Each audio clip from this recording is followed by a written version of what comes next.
भगवत दर्शन उसी को प्राप्त होते हैं जिसकी भगवत दर्शन की प्रबल उत्कंठा के लिए 4 बातें जीवन में आ जाएं। पहला, नित्य निरंतर नाम जप रसिकों के संग से। शर्त है रसिकों के संग, भजन न होई संग बिन। हे मनमानी नहीं होता, रसिकों के संग से भजन की वृत्ति।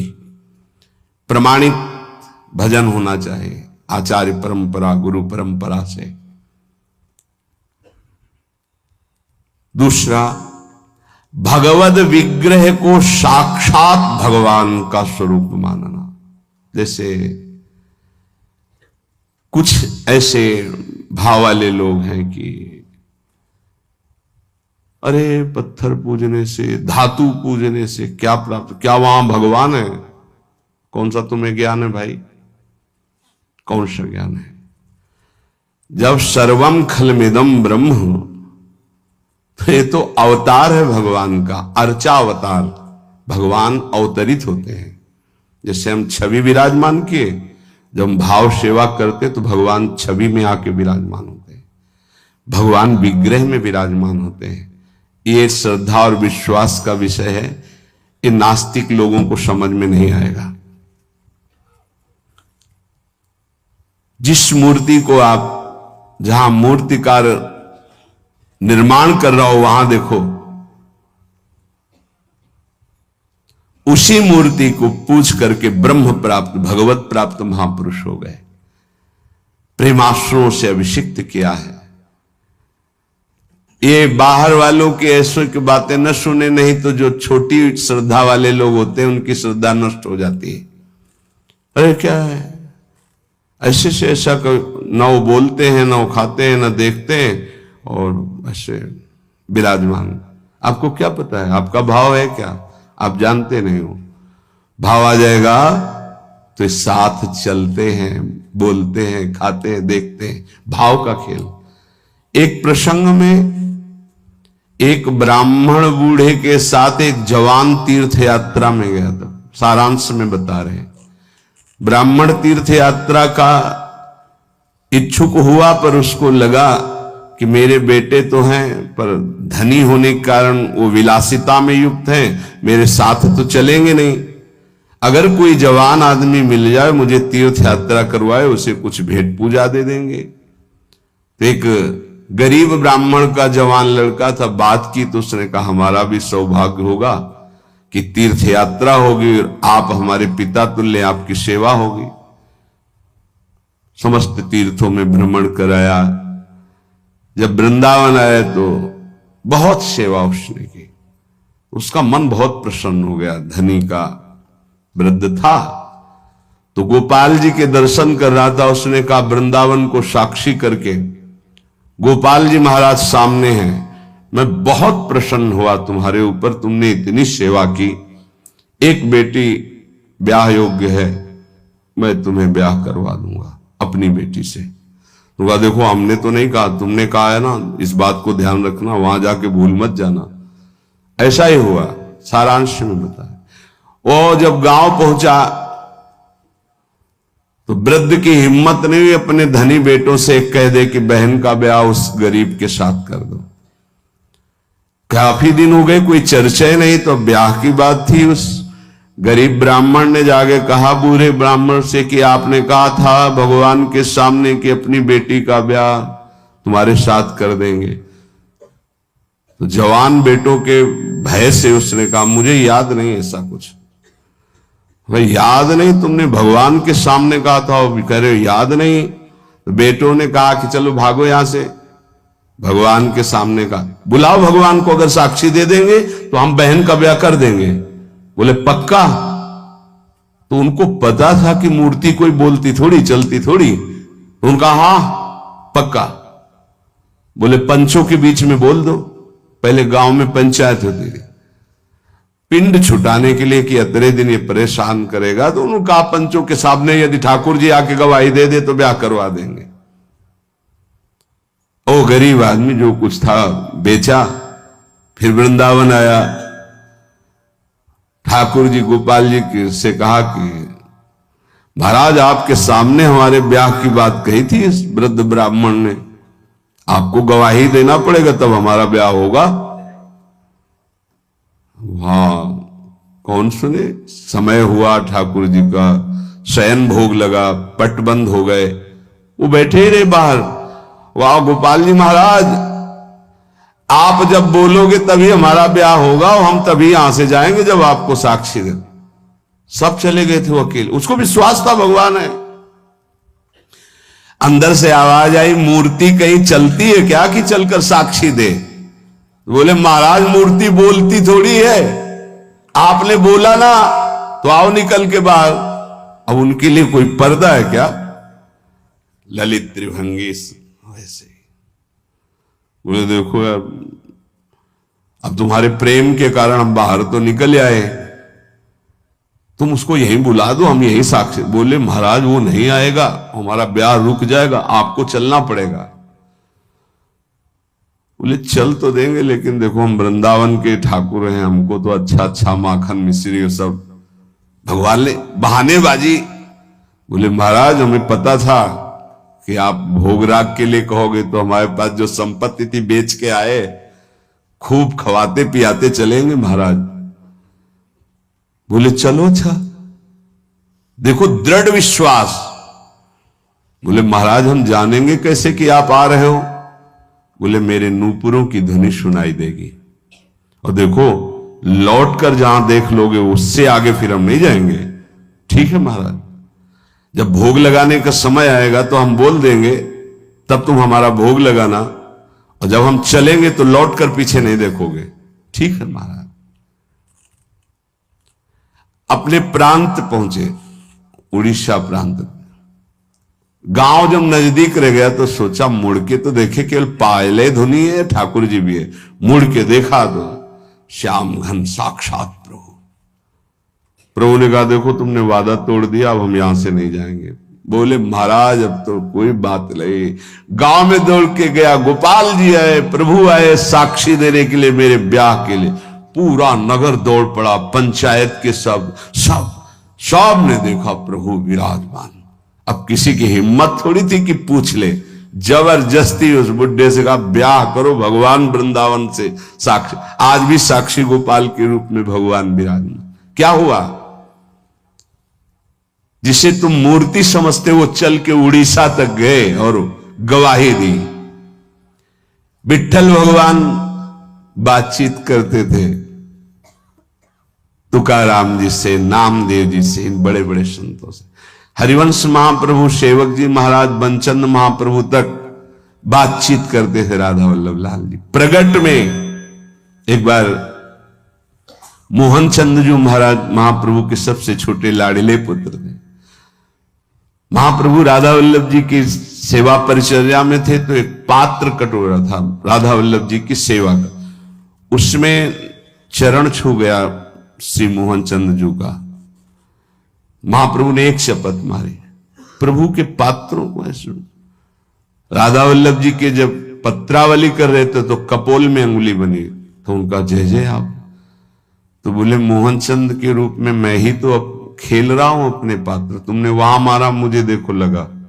महाप्रभु ने कहा क्षमा कीजिए प्रभु, ऐसी तन्मयता मोहन चंद जी की आप में है ये मुझे पता नहीं था। ऐसा महाप्रभु से बात, स्वामी जी से, बिहारी देव जी से, बिहारी जी बात करते थे।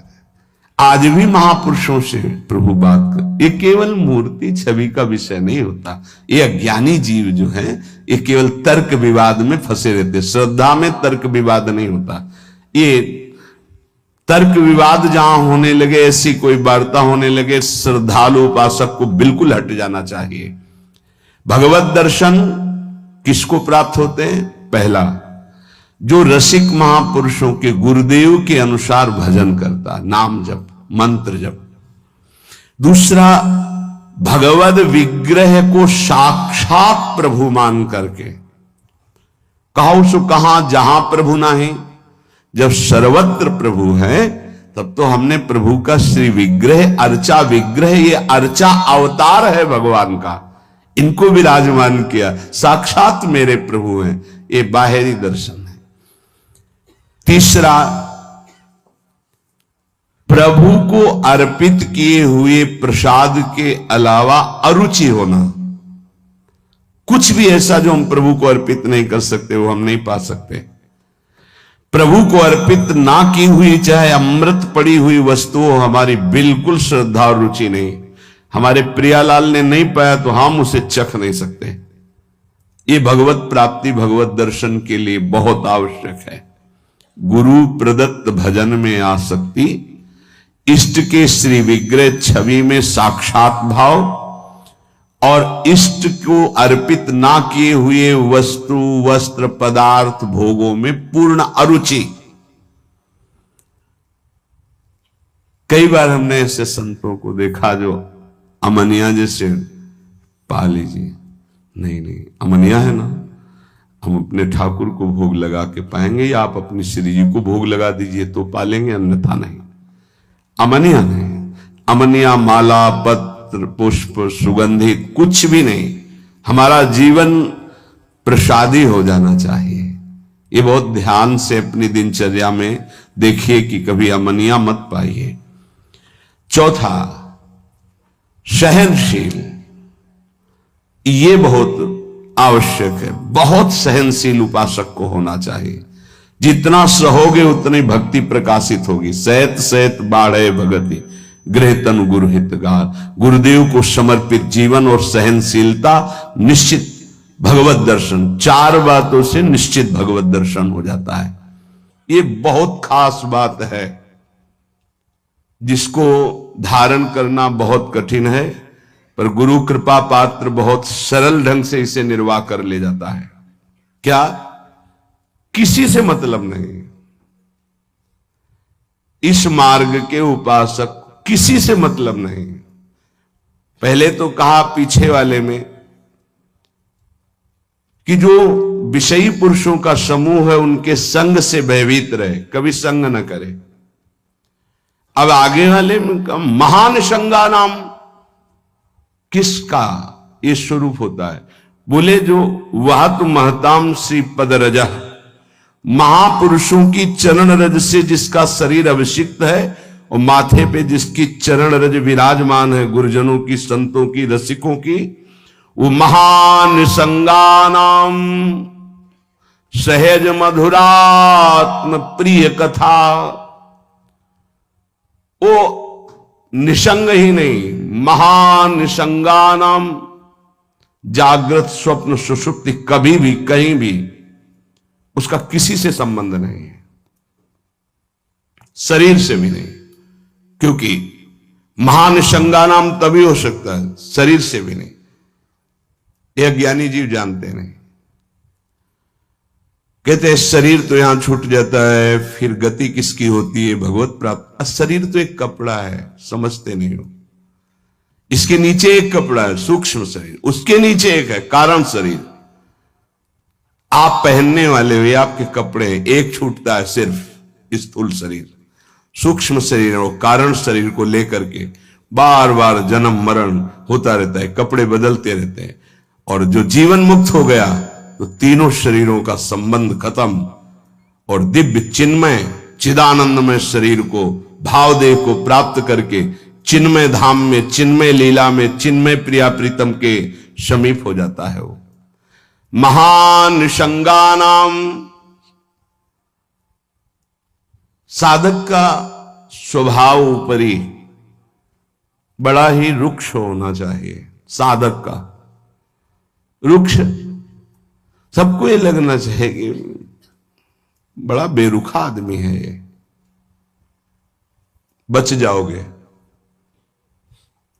गोस्वामी जी ने भी लिखा है, गिरा अरथ जल बीच सम, कहियत भिन्न न भिन्न, बंदो सीता राम पद, जिन्हि परम प्रिय खिन्न।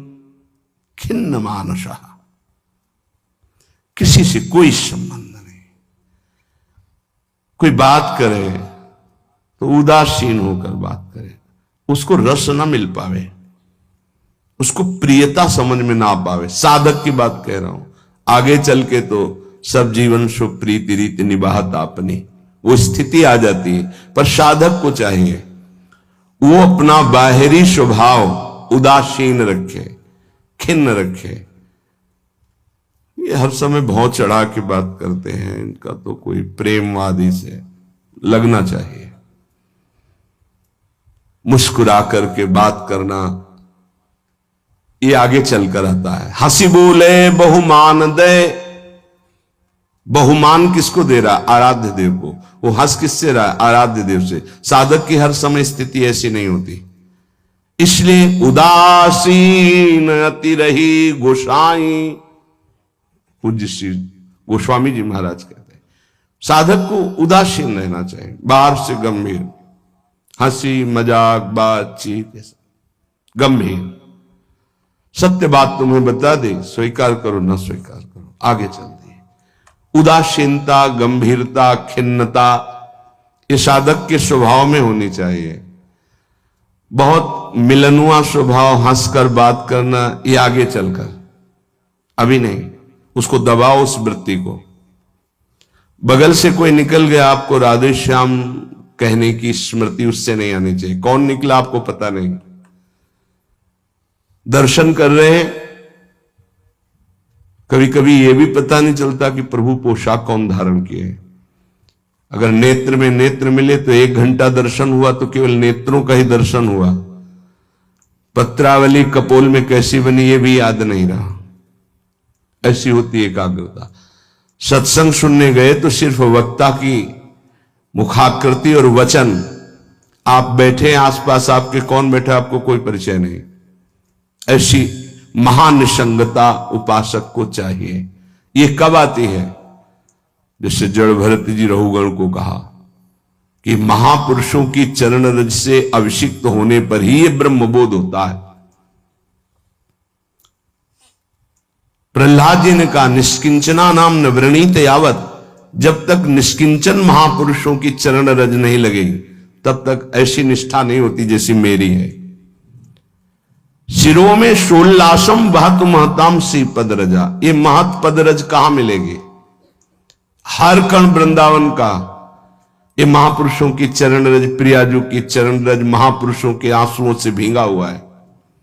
जहां की भी रज मिले उसे अपने धरोहर के रूप में, संपत्ति के रूप में, जैसे बहुत बड़ी क्या धरोहर, ये प्रिया प्रीतम की संपत्ति, प्रेम संपत्ति प्रदान करने वाली, इसे आप लगाओगे तो आप सुरक्षित हो जाओगे।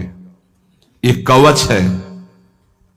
कई बार शास्त्रों बारे चर्चा हुई है, पर बड़े भाग्यशाली साधक उपासक उपासिका होंगी जो इस बात को स्वीकार किए हैं कि रोज स्नान के बाद शरीर में रज लगाते हैं।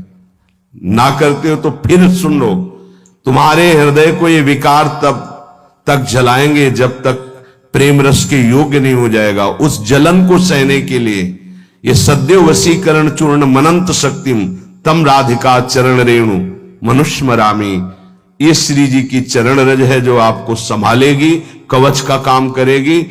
आपके शरीर में चरण रज लगी रहनी चाहिए। बिल्कुल मान लीजिए, अगर ये मान लोगे तो बहुत बड़ी वस्तु आपको प्राप्त होगी। शरीर में वृंदावन की रज लगी है, शरीर छूट जाए तो भगवत प्राप्ति हो जाएगी। मान लीजिए, बहुत बड़ी बात है। धन्य है वो उपासक जो रजोपसेवी है, रज लगाते हैं। एक ब्रजवासी आए, उन्होंने प्रश्न किया कि आपके जुगल उपासना में तो काली बिंदी लगती है, आप क्यों नहीं लगाते हैं? श्री कहते हैं उसे, काली बिंदी और सिंदूर की बिंदी। पूज्य श्री सदगुरुदेव भगवान ने आदेश किया, त्रिपुंड लगाते थे जब शरणागति का, कि हम आचार्य आज्ञा से चलते हैं। आचार्य ने पत्र में लिखा था, वृंदावन रजोप सेवी जोरी सुमिरन बाचनो, वृंदावन नित्य विहार चंदन लेनो। तो रजोप सेवी जोरी है तो रज का तिलक है, और बिहार चंदन जो प्रसादी है वो ये लगा है। बस वो कोई वृंदावन की वस्तु नहीं है जो काली टिक्की है। ये वृंदावन की रज और वृंदावनेश्वरी का प्रसादी चंदन, इसके सिवा तो ब्रह्मा जी भी आकर कहें तो हमारी समझ में नहीं आएगा, क्योंकि गुरु के वाक्य के आगे किसी का नहीं। वृंदावन रजरानी, वृंदावन वृंदावनेश्वरी, इनमें हमारी अनन्य आसक्ति हो जाए। जो लगाते हैं उनको प्रणाम है, पर हमारी गुरु आज्ञा है। आचार्य श्री हितजू महाराज, वृंदावन रजोप सेवी हरिवंश जोरी सुमिरन बाचनो, वृंदावन नित्य विहार चंदन लेनो, आज्ञा है, उसी का पालन है। अगर महापुरुषों की चरण रज लग रही है तो महान संगा नाम मान लीजिए। बार बार इसलिए कह रहे मान लीजिए, आप में सामर्थ्य नहीं कि आप असंग हो सके। महान संगा नाम तो बहुत बड़ी बात है, वो कहीं आसक्त नहीं, न स्वभाव में, न सूक्ष्म शरीर में, न स्थूल शरीर में, और न बाहरी व्यवहार में। वो अपने स्वरूप में स्थित महापुरुष है, वही महान संगा नाम होता है। फिर क्या बोले? सहज मधुरात्म प्रिय कथा, अपनी प्यारी जी और प्यारे जी की कथा सुनते ही उसकी दशा बदल जाती है। प्रसंगानाम प्रेमोत्पुलक गलदस्रा कुलगिराम, अश्रु प्रवाह हो रहा है, पुलकित तन हो रहा है, गदगद कंठ हो रहा है। ये सहज मधुरात्म, सहज मधुर रस प्रदान करने वाली प्रीतम की चर्चा सुनते ही, पद गाते ही दशा बदल गई। कैसे हुआ? बोले महापुरुषों की चरण रज का प्रभाव। अपारे श्री वृंदावन रस महाब्धो विहरताम, इस महाप्रेम रस के अपार समुद्र में विहरण करने वाली, जो जुगल जोरी विहार करने वाली श्री श्यामा श्याम है, इनके प्रेम में जो उल्लसित है, उनकी चरण रज सदैव मेरे माथे पे लगी रहे।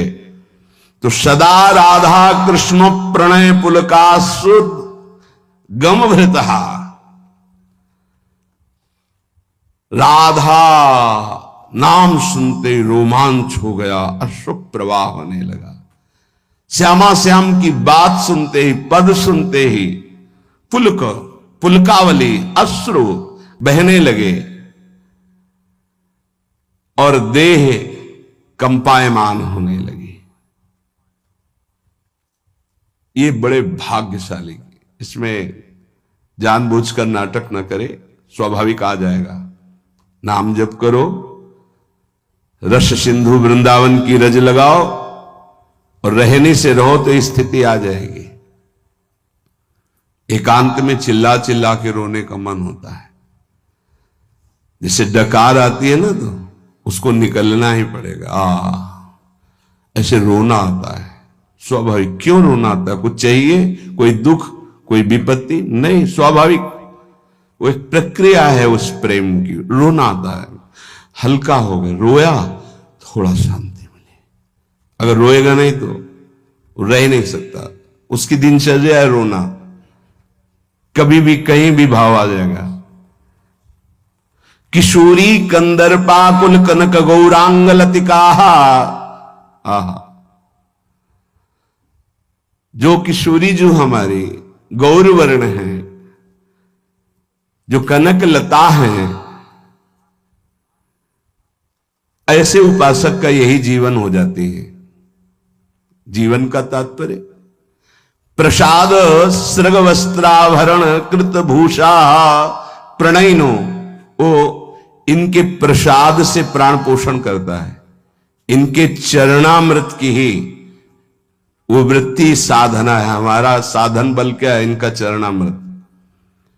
वस्त्राभरण, कोई भी वस्त्र बिना प्रसादी के लाडली जू का, गुरुदेव का, शरीर पे नहीं धारण। नवीन वस्त्र को देखा गुरुदेव भगवान कैसे प्रसादी करते हैं। पहले उसे धोते हैं, प्रक्षालन करते हैं, फिर सुखाते हैं, फिर श्री जी के सिंहासन में स्पर्श करा के रजरानी में ऐसे एक दो बार फिर उसे धारण करते हैं। श्री जी का पहले धोते हैं नया वस्त्र, श्री जी के सिंहासन को अर्पित करके फिर रज रानी में एक दो बार लोट लगा के उस वस्त्र को फिर धारण करते हैं। वस्त्रा आभरण प्रसाद, प्रसाद स्वरूप ही हमारा भोजन है। प्रसाद चरणामृत, प्रसाद वस्त्र आभरण, प्रसादी माला, प्रसादी पुष्प, प्रसादी इत्र, इनका बड़ा आदर करें। श्री जी का प्रसाद यही हमारा जीवन है। अगर अमनिया आप पाते हैं तो आपके हृदय में भाव सूखने लगेगा। अगर जग भी गया है, अमनिया जल भी नहीं, अमनिया भोजन भी नहीं, प्रसाद। प्रपद्ये श्री वृंदावन भुवि विचित्राखिल कलाहा, समस्त कलाओं में जानने वाली शिरोमणि श्री लाडली जो ऐसे उपासक के हृदय में अपनी समस्त कलाएं प्रकाशित कर देती, अर्थात वो सहचरी भाव को प्राप्त हो जाता है। विचित्र अखिल संगीत गायन कलाओं का, चतुरता का वो मूर्तिमान स्वरूप हो जाता है। ऐसे में वृंदावन की भूमि में उन प्रेमी जनों का आश्रय लेता हूं जो ऐसे जिनका जीवन हो गया है महानिसंगा नाम, किसी से संपर्क नहीं, और श्री जी के प्रति किशोरी कंदर्पा कुल कनक गौरांग लतिकाहा, जो गौरांगी श्री प्रिया जो हैं, लाडली जो हैं, जो श्याम तमाल की कनक बेल की तरह विराजमान हैं, ऐसी श्री स्वामिनी जी के प्रसादी से ही जिसका जीवन यापन होता है। ऐसे में रसिकों को इस वृंदावन भूमि में माथा रखकर प्रणाम करके उनकी चरण धूलि माथे पे धारण करता और उनका संग करने की अभिलाषा करता हूं। ये भगवान की विशेष कृपा है कि हमें ऐसे महापुरुष रहनी बता रहे हैं। अगर प्रसाद का आप महत्व धारण करना प्रारंभ कर दिए हैं तो बहुत जल्दी प्रेम जागृत होगा। प्रसाद पर प्रसाद बुद्धि रखिए, राग द्वेष उस पर न रखिए। ये पदार्थ नहीं पाना है, ये पदार्थ अनुकूल है। प्रसाद में प्रसाद बुद्धि रखिए, न फल बुद्धि, न अन्न बुद्धि, न भोजन बुद्धि, न स्वाद बुद्धि, प्रसाद बुद्धि रखिए। प्रसादी वस्त्र को प्राणों से भी अधिक प्रिय मानिए।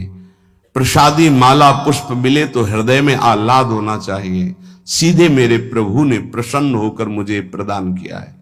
दे कोई भी, लेकिन मेरी प्रियाजू ने मुझे प्रदान किया, एकदम आह्लाद, वही आपको प्रेम भाव में ले जाएगा। प्रसाद में भगवत बुद्धि बहुत ही पवित्र हृदय में होती, नहीं तो प्राय नहीं होते। प्रसाद देखते ही अच्छा श्री जी का प्रसाद, ओह वाह, पुलकावली हो जाना।